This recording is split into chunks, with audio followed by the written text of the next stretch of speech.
Ration card को नहीं आसला एक बड़ खुशी खबर। पुणी बंटन हेब नूतन राशन कार्ड। केबे केउ तारीख बंटन हेब, केउ मानकु मिलिबो नूतन राशन कार्ड, एने सरकार तरफ जारी है एक बड़ घोषणा। आसतु डिटेल रे जानिबा ता पूर्व वीडियो को लाइक करंतु, सब्सक्राइब करना थिले एबे सब्सक्राइब करी पाखर थिबा घंटी चिन्ह को दबाई दिंतु।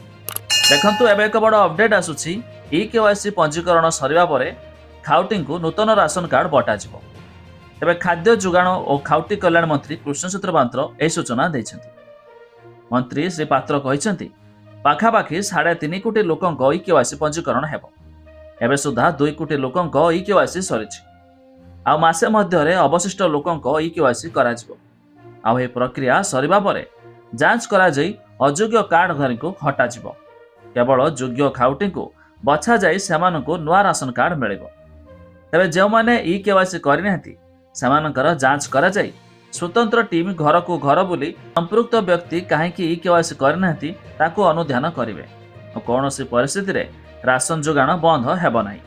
तेबे शेष लोकर ई-केवाईसी न सरिबा जाए यह चलिबो बोली जोगाण मंत्री सूचना दैछन्ति। एही अवसर रे ई-केवाईसी सहित ठक व्यवसायीक उपरे सरकार नजर रहिथिया मंत्री मध्य कहिसन्ति। से कहिसन्ति पार्वण समय अपमिश्रित खाद्य सामग्री उपरे जोरदार चढ़ाऊ हेबो। विभिन्न प्रकार मिठा दुकान जांच हेबो। तेबे अयोग्य हिताधिकारी को काटिबा परे खाली पड़ुथिबा स्थान रे नुआ राशन कार्ड हिताधिकारी को जोड़ा जिवो। प्रति कार्ड रे जोड़ा हेउथिबा परिवार समस्त सदस्यंकर आधार युक्त ई-केवाईसी कराजिवो। तेबे राज्य रे खूब शीघ्र नुआ हिताधिकारी को मिलिबाकु जाउछि राशन कार्ड। तेबे आपण माने केउ जिल्लारू वीडियो देखुचंती ता निहाती कमेंट करी जणाइबे।